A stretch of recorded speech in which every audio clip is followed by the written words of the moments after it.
Olá, pessoal! Nós vamos falar agora de diversidade cultural. Como foi a formação da identidade nacional brasileira? Sejam bem-vindos. A maioria das pessoas se lembra como foi a chegada dos portugueses no Brasil, se lembra das aulas de história sobre isso. Os portugueses vieram para cá, diz a história oficial, por engano, né? Eles queriam ir para as Índias, mas acabaram no território brasileiro. E assim que chegaram aqui e descobriram a existência deste lugar, eles transformaram o Brasil em uma colônia de exploração.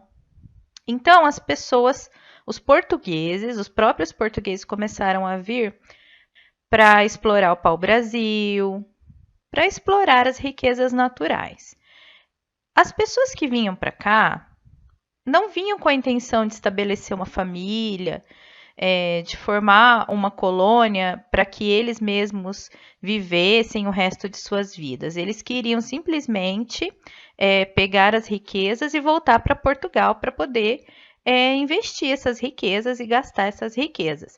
Então, o Brasil, ele é uma colônia de exploração, ao contrário dos Estados Unidos, que foi uma colônia de povoamento, porque famílias inteiras imigraram para os Estados Unidos para poder estabelecer o seu lar. Então, cuidaram muito melhor do país do que o Brasil foi cuidado.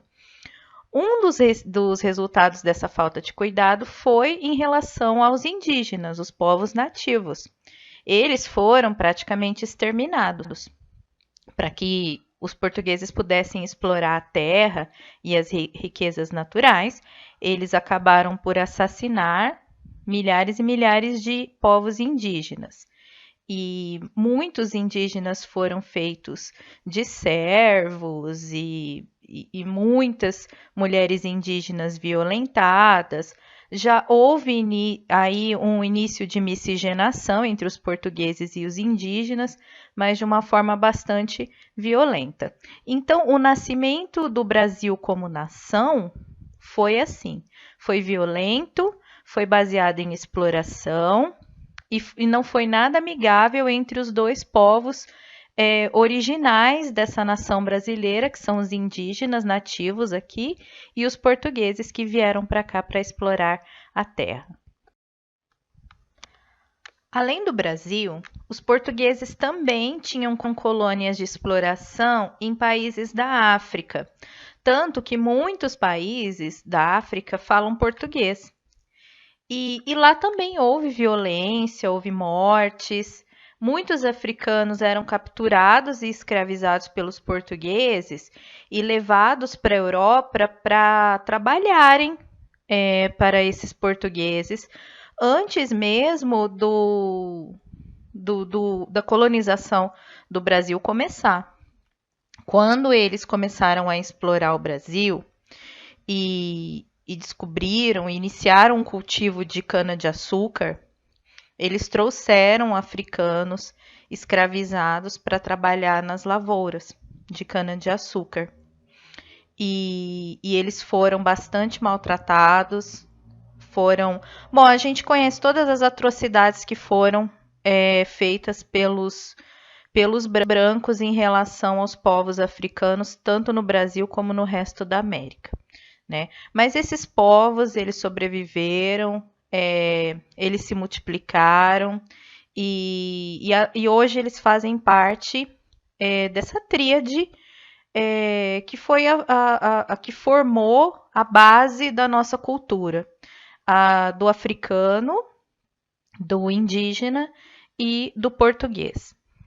É a base, mas não são os únicos componentes da nossa cultura, que a gente vai ver agora nos próximos slides, que o nosso país é extremamente diversificado culturalmente, porque é fruto de uma grande variedade de povos. Mas os primeiros a começarem a formar a nossa sociedade foram estes. E até hoje são bastante presentes, influenciam bastante a nossa base cultural. Bom, o Brasil ele nasce em 1500, porque já havia um território, né, onde fica o Brasil. Esse território era povoado por nações indígenas, mas o conceito de nação ele começa a se formar em 1500 com a chegada dos portugueses. Não foi um período fácil, como a gente já viu nos slides anteriores. A base da nossa nação é construída em cima de muito sangue, de escravidão, de exploração, mas é a nossa base. Então, essa base é firmada em cima dos indígenas, dos africanos trazidos escravizados e dos portugueses que vieram explorar o território que no futuro seria o nosso território brasileiro. Em 1808, a família real portuguesa ela vem para o Brasil com a corte e ela traz a cultura europeia, a cultura, mais especificamente a cultura portuguesa, da corte portuguesa. Então, aí o Brasil começa a ter grandes manifestações artísticas, literárias, escolas, grandes no sentido de que são opulentas, né? Um aspecto que não tínhamos aqui, já que a cultura presente, então, era somente a dos indígenas e a dos escravos, né? Que as pessoas escravizadas que tentavam manter a todo custo a sua cultura. E os poucos portugueses que também prezavam a sua própria cultura e tentavam também manter essa cultura. Com a corte, não. Com a corte, a coisa toma um tamanho um pouco maior e se expande mais. Então, cidades como Rio de Janeiro, por exemplo, elas são europeizadas, elas passam a ter biblioteca, escolas, mas ainda não era identidade nacional, era uma identidade mais ou menos europeia.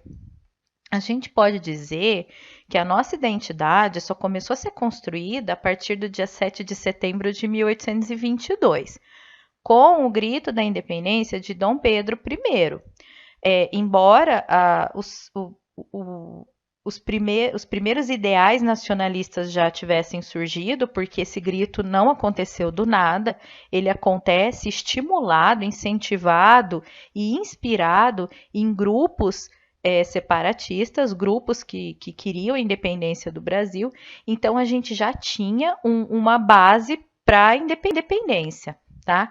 Mas essa é a data oficial para que a gente possa adquirir uma identidade nacional propriamente dita e de forma oficial. Então, a partir daí, o Brasil passa a ser realmente uma nação independente e uma nação autônoma.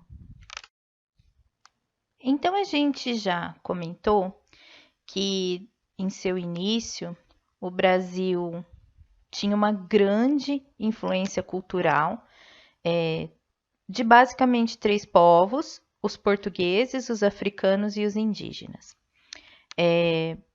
Espanhóis vieram para o Brasil também, toda a América do Sul, o resto da América do Sul foi colonizada por espanhóis, então havia uma grande quantidade de espanhóis também frequentando o território brasileiro. Mas em 1888 houve a libertação dos escravos, a abolição da escravatura, que foi assinada pela princesa Isabel.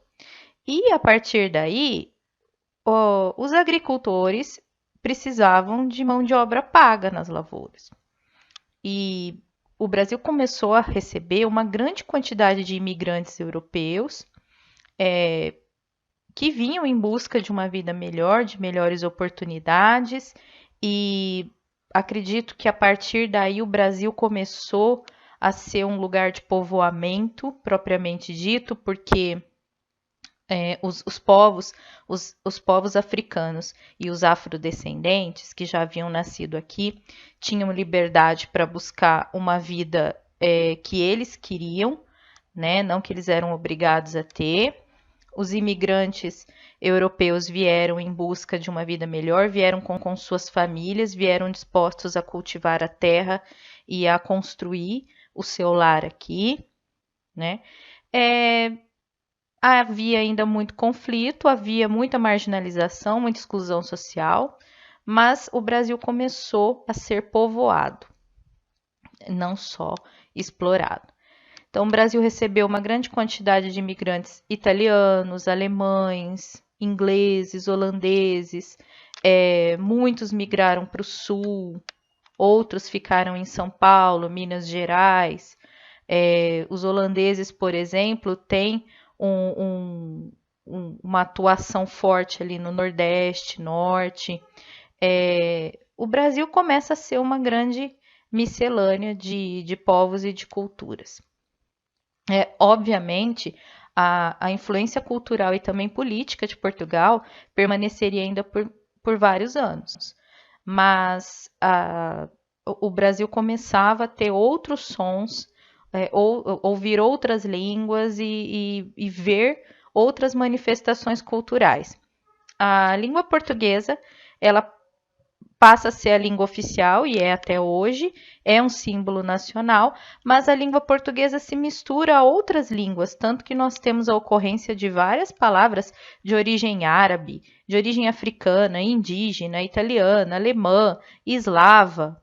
Então a língua portuguesa brasileira é uma língua totalmente única, como a gente vai ver mais à frente. E embora haja também variantes dessa língua de acordo com as regiões brasileiras, ela ainda permanece um elemento de coesão no território nacional, porque em qualquer lugar do território nacional, salvo os territórios protegidos, em que se preserva ainda a cultura indígena, a língua portuguesa ela é reconhecida e falada no território nacional. Então, ela é um elemento de unificação, de coesão do povo, mesmo tendo variações. A nossa língua, além de ser um elemento de unificação e de coesão nacional, como eu disse, ser um símbolo nacional, ela dá origem a um outro aspecto, que é o aspecto literário. Então, a literatura brasileira, ela surge já com bastante força. Nossa literatura é bastante variada, assim como nossa cultura, e ela tem grandes clássicos e grandes nomes, porque teve, ao longo de toda a sua história, grandes autores, grandes escritores. A gente pode destacar aqui algumas, não vou fazer, gente, uma cronologia literária. Poderia, mas não vou, porque vai fugir do foco, né? Nós temos que manter o foco. Nós estamos fazendo um apanhado histórico que é bastante denso, bastante complexo. Nossa história é complexa, é densa. Já estamos fazendo de uma forma resumida. Então, se a gente for aprofundar na literatura, a gente vai ter que aprofundar na música, na arquitetura. Nós vamos ter que aprofundar em cada uma das regiões, porque como o Brasil é muito extenso territorialmente, a nossa história não é homogênea. As coisas aconteceram em ritmos diferentes e de modos diferentes nas regiões do país e acontecem até hoje, né? Então aqui eu vou colocar alguns marcos, alguns símbolos literários no que diz respeito à representatividade do povo brasileiro. O Guarani, ele pode ser um símbolo da nossa fundação como povo, né? Porque mistura os dois primeiros elementos, que é o elemento branco e o elemento indígena. O luso-tupi, que é uma mistura de português com a língua tupi-guarani, falada pelo protagonista do livro, o livro tem Ceci e Peri, né? Então, eu não vou dar nenhum spoiler, eu recomendo que leiam. É como se fosse a nossa fundação mesmo, a mistura do branco português com o indígena. E, claro, como não foi tão romantizada, tem bastante violência também. O Guarani virou depois uma ópera muito famosa. Então, é um símbolo cultural muito significativo. Nós temos depois a proclamação da República em 1889. O século XIX, aliás, um século bastante efervescente culturalmente no nosso país, como eu já expliquei, por causa também da vinda da família real portuguesa. Ela veio acompanhada de muita gente e veio também escritores de prosa, de poesia. Então, começam a surgir livros escritos aqui, inspirados no nosso ambiente. Isso fortalece bastante a nossa literatura. No século XX, nós temos o Cortiço, do Aloysio de Azevedo, que é uma obra de estilo naturalista. O estilo naturalista ele tem uma linguagem mais crua, uma linguagem mais sensorial. Então, você vai ver muita descrição de cheiros, de coisas relacionadas aos 5 sentidos, né? E o Cortiço, que no livro se chama Cortiço de São Romão, ele toma formas humanas, né? Ele cresce, ele se desenvolve e ele representa muito a cultura brasileira da época, de uma maneira que até se você for pegar pelo prisma atual, cultural, uma maneira às vezes racista, às vezes sexista, tem de tudo ali, né? Tem várias descrições que chocam um pouco a nossa cultura atual, mas que representam bem a situação da época. Vários tipos vivendo sob o mesmo ambiente e sofrendo uma grande influência desse ambiente. O naturalismo é muito determinista, né? Ele acredita que o homem vai de acordo com o meio em que ele vive, ele vai virar o que ele vai virar de acordo com o que o meio proporciona a ele. Nós temos também isso muito marcante na obra Macunaíma, de Mário de Andrade. Mário de Andrade, um dos organizadores da Semana de Arte Moderna. Esse Macunaíma tem muita história dentro dele sobre o nosso folclore, mas também não poupa o brasileiro nato, né? Que seria uma mistura do que tem de melhor e de pior e que não sai lá muito perfeito. São livros muito bons de ler e que representam bastante esse Brasil do final do século XIX, início do século XX, que é uma grande mistura de culturas, de influências culturais e que sofre bastante a opressão, vamos dizer assim, do meio em que os personagens vivem. Bom, a diversidade no Brasil, ela vai sendo construída diante de uma grande variedade cultural, né? Mas a gente precisa dizer que até então o Brasil não tinha uma força política nacional. No século XIX a gente viu que veio a família real portuguesa, né, o rei Dom João VI, depois ele volta para Portugal, o seu filho fica, Dom Pedro I, ele declara a independência do Brasil. Nós temos uma época de Brasil Império, né, com Dom Pedro I, Dom Pedro II. Nós temos depois a princesa Isabel que assina a abolição da escravatura em 1888. Em 1889 nós temos a fundação da República, né? E a proclamação da República. E a partir daí o Brasil se transforma numa república federativa, ou seja, constituído de federações, de estados, né, que tem uma certa autonomia. Então a gente começa a perceber graças a essa autonomia também, uma acentuação das diferenças entre as regiões do país. E isso marca, logicamente, a cultura. Mas não havia uma força política nacional tão grande. Ainda a República estava se formando, a gente tinha a política do café com leite, ali Minas Gerais e São Paulo se organizando para governar o país. E aí a gente tem a figura de Getúlio Vargas, que surge politicamente com muita força na década de 30. E o Getúlio Vargas, ele tinha, dentre outras características que nós não vamos analisar aqui, porque senão a gente também vai fugir muito do assunto, né? Vai para a questão política e não é esse objetivo da nossa aula, mas o Getúlio ele tinha duas características que influenciam muito culturalmente o país. A primeira é que ele era muito populista, então ele gostava de dar ao povo o que o povo gostava de ouvir o que ele gostava de ver. Segundo, que ele era nacionalista, ele tinha um discurso nacionalista e a política dele girou em torno desse nacionalismo. Então, a política dele refletiu muito na questão da nossa identidade nacional. Ele fortaleceu, mesmo que às vezes a força, essa questão do símbolo nacional, a bandeira, o hino nacional, né, as convenções militares e assim por diante. Então, o governo de Getúlio Vargas ele fortalece essa questão da identidade nacional. A política dele ajuda a construir a educação nacional, tanto que até hoje nós temos uma estrutura muito parecida com a que foi feita na época do Getúlio Vargas. É durante o governo de Getúlio que nós temos a fundação do MEC, o Ministério da Educação e Cultura, não necessariamente com esse nome, tal qual é hoje, mas que é o que viria a ser, né, o MEC. Ele briga por uma educação mais popular. As escolas até então eram mais elitistas do que vieram a ser depois.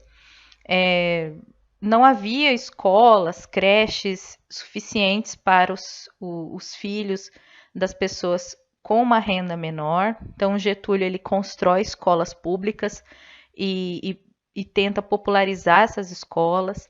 Os grupos escolares, que seriam o que hoje é o ensino fundamental 1, ganham muita força. A educação infantil, principalmente essa de cuidados da creche, ganha muita força.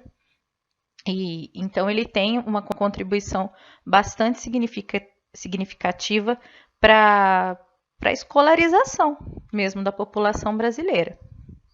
Tá? O Getúlio Vargas, por outro lado, não é um incentivador da diversidade. Né? O discurso dele é de caráter nacionalista mesmo. Ele não considera, não leva em conta outras culturas, o multiculturalismo e o respeito à diversidade. Tanto que ele pensa em uma escola homogeneizadora. O que é isso? Uma escola padrão, onde as crianças sejam todas iguais. O que vamos e convenhamos, mesmo o Brasil tendo menos pessoas naquela época, hoje tem 230 milhões, naquela época devia estar em torno, não sei, 50 milhões, mesmo tendo menos pessoas, ainda era um país muito grande. Talvez menos povoado, mas ainda assim muito grande. E quando a gente tem uma extensão territorial tão grande, a gente não pode pensar numa sala de aula padrão. Na verdade, a gente não pode pensar numa sala de aula padrão em hipótese alguma. Todas as pessoas são diferentes umas das outras. Mas menos ainda quando a gente pensa em caráter nacional. Mas, tirando este fato, ele contribui bastante para a escolarização do povo brasileiro. E isso, claro, interfere na nossa cultura. Eu adicionei esse slide que fala sobre a era de ouro do rádio no Brasil. E nós temos aí uma lista de nomes famosos na época, de cantores. Eles cantavam na Rádio Nacional, que foi fundada em 1936.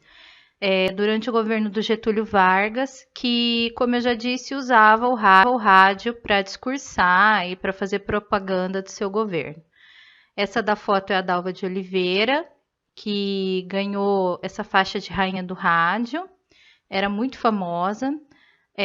Depois vocês têm ali no meio a primeira foto da Rádio Nacional. A segunda diz respeito a um link abaixo, do site Cantando e Educando Pedagogia, na verdade um blog.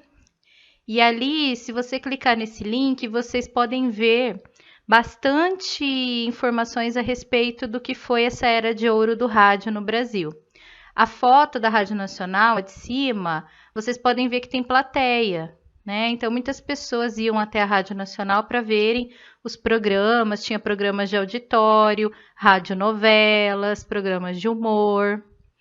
E por fim ali a foto de um livro da Lia Calabre, A Era do Rádio, e quem tiver interesse pode comprar esse livro, porque ali tem explicadinho como foi essa era do nosso Brasil e que ficou marcada, né, na nossa cultura. É importante que a gente fale que o Brasil, das manifestações artísticas, ele começa através do rádio, com grandes cantores, como a cantora Dalva de Oliveira, que faz bastante sucesso na era do rádio.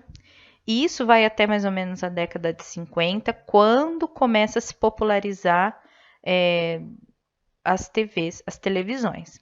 Tanto a televisão no sentido de empresa, quanto a televisão no sentido de eletrodoméstico, tá? Então, assim, até mais ou menos a década de 50, a gente tem notícias dadas através do rádio e acesso ao lazer e cultura também através do rádio. Na década de 1950, o Brasil vive um crescimento cultural e econômico grande, principalmente por causa do governo de Juscelino Kubitschek. O samba e o futebol ganham status de símbolos nacionais, já eram apreciados nessa época do rádio, né? A gente tem grandes nomes no nosso samba, como Pixinguinha, e o samba já tinha a cara do Brasil. O futebol já era um esporte bastante apreciado aqui, mas nós sediamos a Copa do Mundo de futebol em 1950 e isso causou um grande frisson. Só que a final foi triste, né? Porque o Brasil perdeu de 2-1 para o Uruguai e isso causou uma grande comoção nacional. Mas o futebol nunca mais deixou de ser um símbolo nacional. A televisão, como eu já disse, ela começa a se difundir nos lares brasileiros, muito diferentemente do que acontece hoje, né? Era um aparelho caro, um aparelho para poucos, e não havia TV a cores no início, né? Era preto e branco. Mas nós temos aí, na década de 50, a fundação da TV Tupi, que foi a primeira grande emissora do país, e ela traz para o povo brasileiro um entretenimento que já era comum no rádio, né? A telenovela. No rádio havia novelas também, mas na televisão ganha uma força tão grande que, inclusive, até hoje, nós temos a telenovela como uma grande participante da nossa cultura. Nós podemos dizer que até a chegada das plataformas de streaming, como a Netflix, que é uma coisa bastante recente, telenovela influenciou muito a nossa cultura, a maneira de se vestir, o modo de falar, acessórios, tendências. Então a telenovela ganha também um status de símbolo nacional por, a partir da década de 50, se tornar muito popular no país. No caso da música, eu também não vou me aprofundar tanto, como eu disse também que não me aprofundaria na literatura. Eu acho importante a gente trazer os símbolos nacionais, porque nós estamos falando da formação da identidade cultural do Brasil.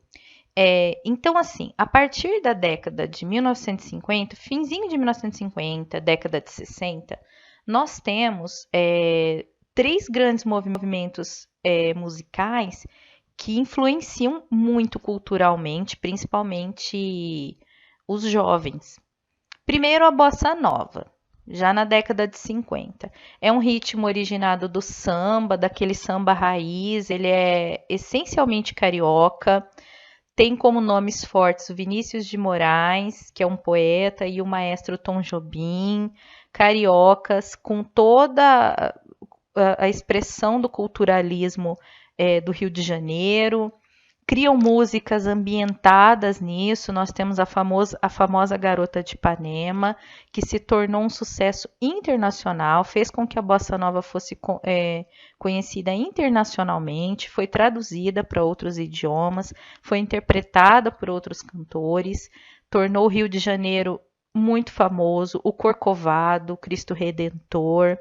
A cidade do Rio de Janeiro virou um símbolo nacional associado à música bossa nova.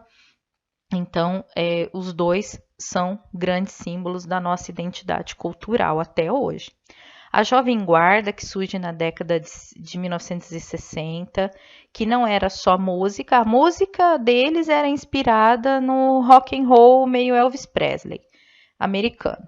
Mas ditou moda, ditou comportamentos, haviam filmes com o Roberto Carlos, o Erasmo Carlos e a Vanderleia, que são os nomes mais, vamos dizer assim, mais associados a toda a corrente da Jovem Guarda, mas que também tem outros cantores, como Rony Von, por exemplo, que era muito famoso também e muito, vamos dizer assim, desejado pelas mulheres, porque era muito bonito.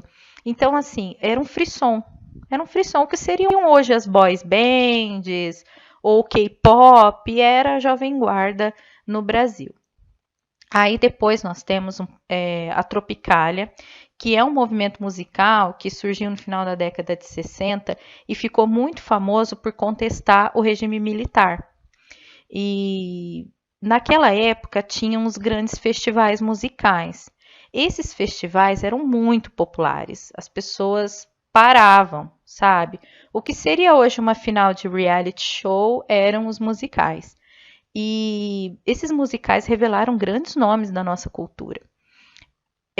Mas dentro da Tropicália nós temos nomes como Caetano Veloso, Gilberto Gil, os Mutantes, Torquato Neto, Tom Zé, Jorge Ben, Gal Costa, Maria Bethânia.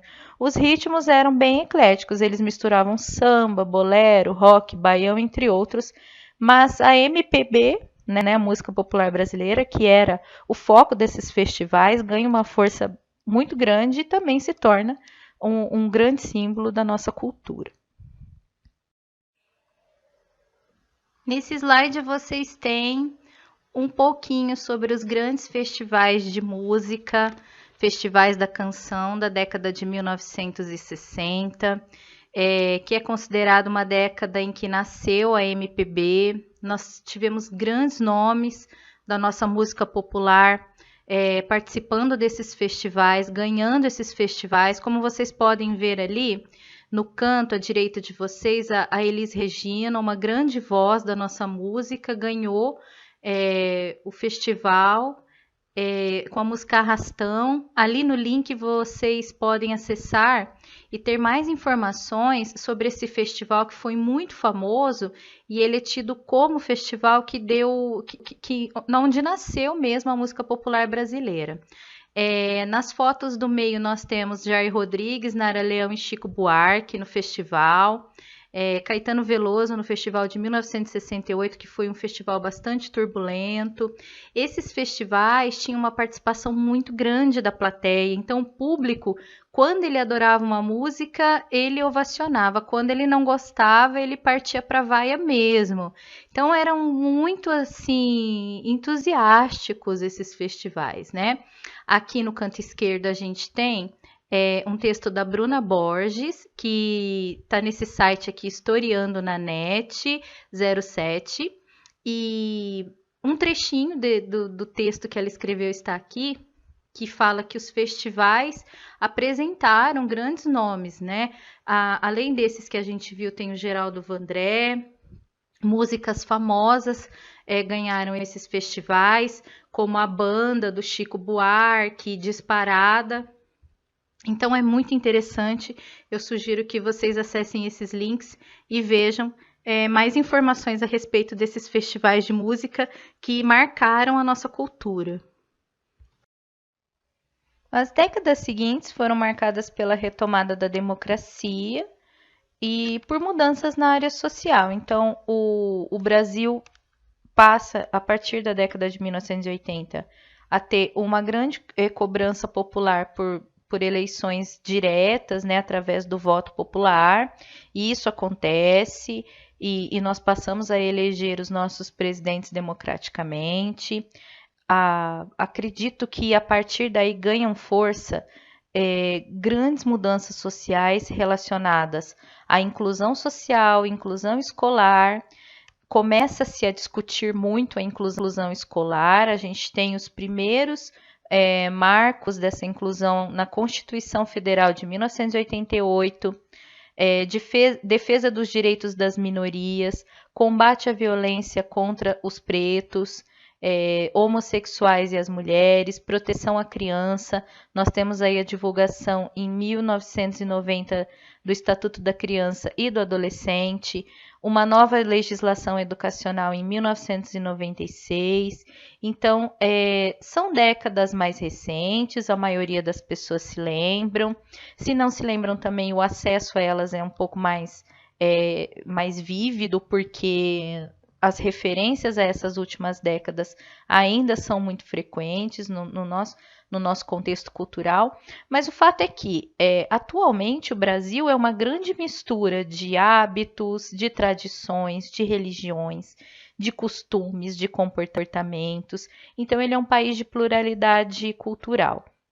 E mesmo havendo conflitos, é um país onde se aceita essa pluralidade, né? A maioria, dada a quantidade de pessoas que nós temos vivendo no Brasil, 230 milhões de pessoas, os conflitos são poucos, são mínimos, porque apesar da gente ter muitos conflitos atualmente ligados a tendências políticas, culturalmente ainda é um povo que se respeita mais, principalmente se a gente for comparar a outros povos do Ocidente. Então, é um país de diversidade cultural, de pluralismo cultural, e isso fica forte e fica visível em qualquer esquina do nosso país.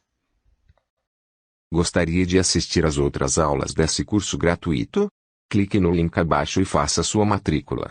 Ou acesse www.fbvcursos.com.